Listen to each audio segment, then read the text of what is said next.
नाज़िन अमरीका ऐं ईरान ॻाल्हियुनि में अघु भराई न थी सघी आहे, जंहिं सबबि आलमी मार्केट में ख़ाम तेल जी क़ीमतूं $113 फ़ी बैरल खां वधी वयूं आहिनि।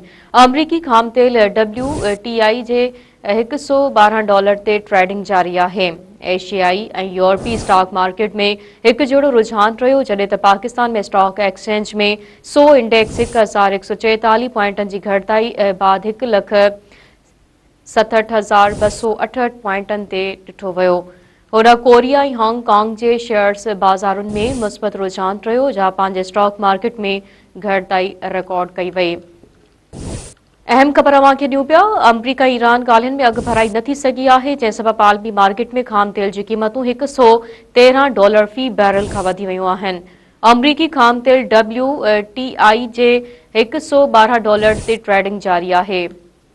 एशियाई ऐं यूरोपी स्टॉक मार्केट में हिकु जहिड़ो रुझान रहियो, जॾहिं त पाकिस्तान में स्टॉक एक्सचेंज में 100 इंडेक्स 1144 पॉइंटनि जी घटिताई बाद 1,67,268 पॉइंटनि ते ॾिठो वियो।